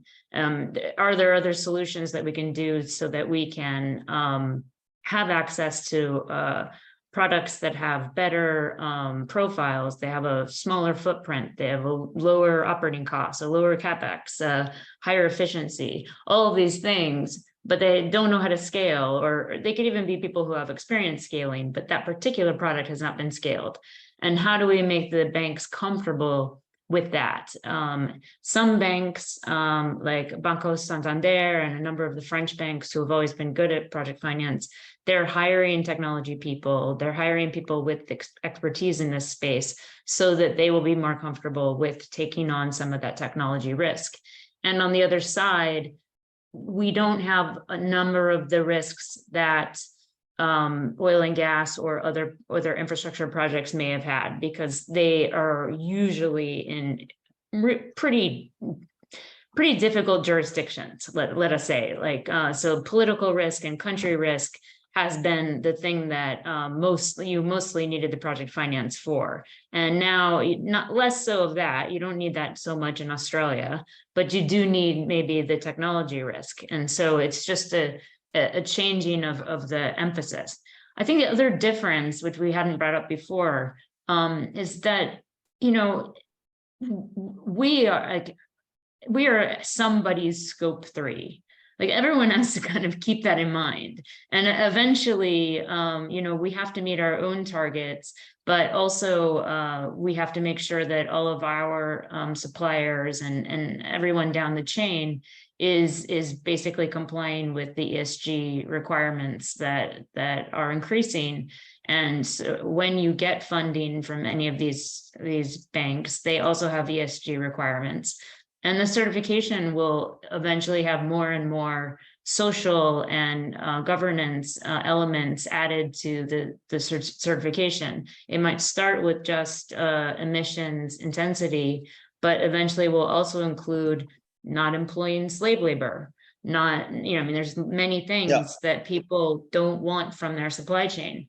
And so what's driving shipping right now is mostly IKEA and H&M and consumers who say, I want it all green. I want it to all be clean and green, and I don't want to buy something that you know, is harmful to a community. And they can do that because it costs them for $1 more for their pair of jeans. You know, it actually works out quite easily for the consumer. And that's what's pushing a lot of these shipping companies forward. But it ends up everyone will end up having the exact same requirements, because everyone is basically somebody's scope 1, scope 2, scope 3, or they're your scope 1, scope 2, or scope 3. Alicia, I will stop you there. Yeah, I will stop you there, but I take your ideas around. So the question being, you know, what are the innovative ideas to think when we get financing? Education of banks, and I'm actually aware one Australian bank have written a book on hydrogen, 100-pager, to exactly do this also for their board, and I think it's public. So if you want to have it, just PM me. There is this book, Look, on hydrogen. I think at least it's been written by a bank. The other idea you expressed was that actually there is less political risk, and in fact we are democratizing the supply. And the third point, with the certification, we do get benefits that may be quite interesting and again result in positive ratings. We move along the table further. Trygve, Tor, 2-3 ideas, and sorry, now I will have to police time, so I may come in and stop you if it takes too long. We'll finish around 16:35. So, Trygve. No problem, Eric. I just wanted to add to this discussion on the financing. So, of course, we have been an IPP producer for number of years. And we have developed and built our own wind parks and solar parks. And we always do it on a project basis. And that has been not a problem, because exactly what Luke says, because we can get a 10-15-year PPA. So that is the greatest challenge. Where are you going to, the offtake? How is that going to be secured? There is also, there are different structures than project financing that can be done. We can even look to the private equity world and to GP-LP structures, where you have funds coming in as LPs and the developers are the GPs. It's only the imagination that will stop us. But the greatest problem, like Luke says, is the time length of the offtake, but it's also the technology. What are the banks going to believe? Someone comes in and said it's ammonia, other ones somebody else, liquid hydrogen, and so on and so forth. And the banks, we in the business, we don't even know. The banks, how they get confused, when people are suggesting what they're going to produce. I like so you just gave more context to why Alicia wants to hire technology directors for each of the banks. I think it's almost in the interest of industry to provide them for free. So I know some of my friends, bankers, are in today's seminar. So I think Alicia and Trygve, Tor, I can introduce you. Maybe they will have some colleagues who they can second into your banks to help. I actually know that energy majors used to do it when they find oil and gas somewhere. The first thing they do is they actually sometimes educate government, right? So in a way, we maybe also need to, as an industry, to invest in education, also with financial insurance community, etc., right? Because when people are comfortable, they feel they know what they're deciding, and then it's a level playing field. I think there is a question, any particular financing structure that we see emerging to help that technology? And that question, I hope also Luke can already pick up when answering. So Luke, now over to you. Yeah, I think so. I think what I would like to give here is what I believe a very practical solution to handle this merchant risk in terms of financing. So what you can see is that governments are sometimes willing to give capex grants or tax grants, etc., but it doesn't help us on the merchant risk. So a good example from one federal state in Germany was that they propose on the debt financing to take 50% on their side by the federal state national bank, so which is a government bank. And this loan comes together with a state guarantee. So which means if it goes wrong, the state will back up here actually down.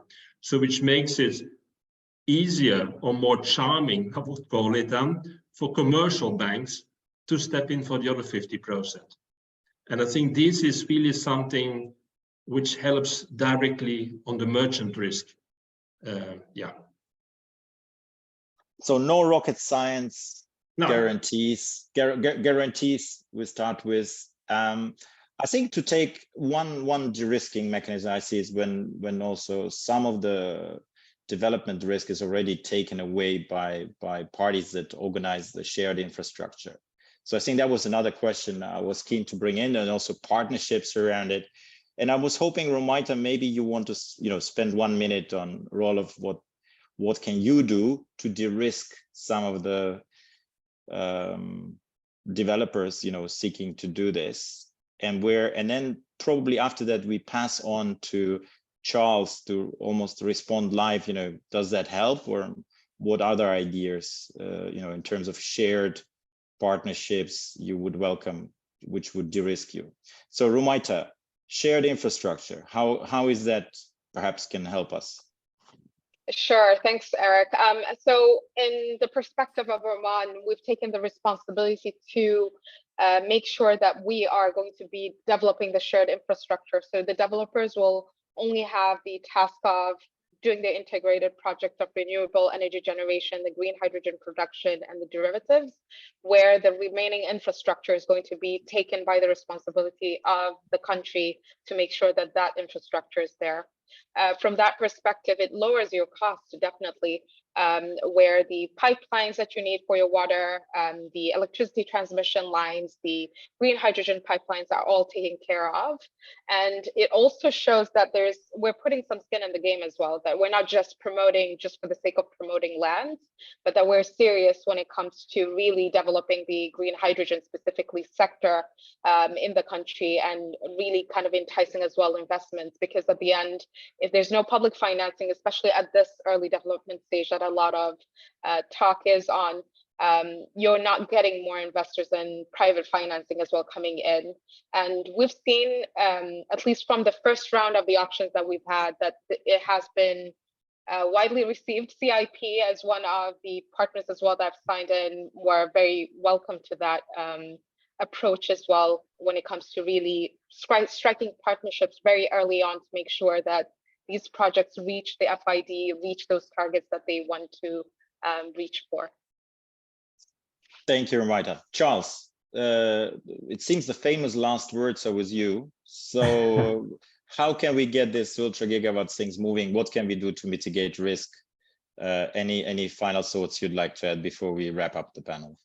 Yeah, so just a final thing on the shared infrastructure part, I think there's going to be different answers depending on the different projects in different countries. So we see a variety of discussions going on, whether it's with various local partners. In some countries, we're dealing with private landowners. In some places, we're dealing with governments. And I think the infrastructure discussion is going to be different and be bespoke to all the projects. In some countries, we see multiple developers, for example, taking part in one country, so therefore having shared arrangements, whether privately negotiated or via intermediaries with the government. I think they're going to be completely bespoke depending on the needs of the projects. And the infrastructure also potentially goes beyond just things like ports, but there's going to be extensive road networks built, the electricity systems, desalinized water needs to be created. And many of the projects. So it's a very complex discussion actually, which we're going through. The other parts, just to put the final word on it, I think it was mentioned a couple of times. If I hinted on it a little bit, we were talking previously about this, but we need to be very careful as we move forward in the decarbonization of the global economy, that the incentive schemes don't kind of act against the interests or inadvertently have secondary effects. And I think one of the obvious ones is what is the role of the IRA in the United States, which is subsidizing heavily blue hydrogen, so carbon sequestered hydrogen made from gas, versus making real green hydrogen from renewable energy projects in the global south. Now most of the countries in the global south don't have the economic ability to subsidize on the same level as the United States does. And then the question for the countries which are buying the products, in this case it would be Europe or Asia, others, what is their view on that? And the policy around that and how that shapes up is going to be very important, and it's going to be interesting to see how that plays out. I think ultimately in the long run, talking about by 2050, all of the decarbonized hydrogen is needed. So there's plenty of market for us to all supply to, whether it's blue or green. But I believe that these policies could change the rollout dynamic and who goes first and where. Thanks so much, Charles. So thank you to the panelists. If I just kind of look very briefly back, you know, is there anything surprising we heard today? No, it's actually just hard work and some smart ideas being shared, how you build things forward. I think we definitely need to be a bit to look beyond the box. I mean, during the discussions today, we from hiring technology directors for banks to actually supplying steel before getting windmills back. And this is the type of thinking I think we need to progress it practically. Also just hearing very practical things back on what works and what doesn't, right? And that was like Luke's remarks, you know, sometimes it's also worth just looking how you get a tube trailer from German port to another German city, and then see what you can learn from it for the larger scale logistics that are coming up. And I think finally there was a bit of prophetic words that I think Romita spoke, that we need to think how we do partnerships. From this whole discussion today, I think there is still a bit of risk left for those who want to build this project.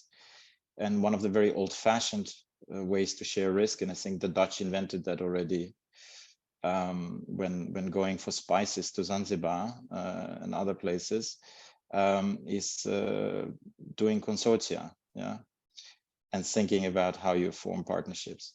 So there is good reason to visit more conferences, because that's typically where some of these partnerships get born, when people physically shake hands, drink coffee, tea, and see each other. So with that, I would like to thank the panel here, give a round of applause, and then pass on to Eileen to wrap us up. Thank you so much. Thank you so much. Thank you, Charles, Alicia, Romita, Luke, and Trip-Victor. And a heartfelt thanks for Eric. Thank you for moderating such a heated discussion, and thank you all for bringing us so many thought-provoking and invaluable ideas on how to manage the uncertainties in hydrogen sector. Thank you. And now we come to the end of our webinar today. Once again, I want to express my profound gratitude to our esteemed speakers, Alicia, Anna Maria, Ahmed, and Philip, for generously imparting your knowledge in our keynote presentations. A sincere thank you also extends to our valued audience for participating in today's Impact webinar, Shaping the Million-Ton Hydrogen Future, Exposing the Brilliance of Star Projects. Regarding today's video and presentation slides, we'll share them with you next Monday, along with some key insights from this webinar. If you have any further inquiries, please don't hesitate to reach out to me at aline@leaderassociates.com. Also, remember that this webinar is a virtual preview of our upcoming in-person event, Investing Green Hydrogen 2023, set to take place on September the 14th and 15th at the Queen Elizabeth Centre in London, UK. And once again, I would also like to extend our heartfelt gratitude to our diamond sponsor, Uniper, Energy Transition Partner RWE and NG, Sustainable Port Partner Port of Antwerp, and lanyard sponsor EnBW. And finally, my dear audience, we eagerly anticipate the opportunity to meet you face to face. This is the end of our webinar today. See you next time, and take care.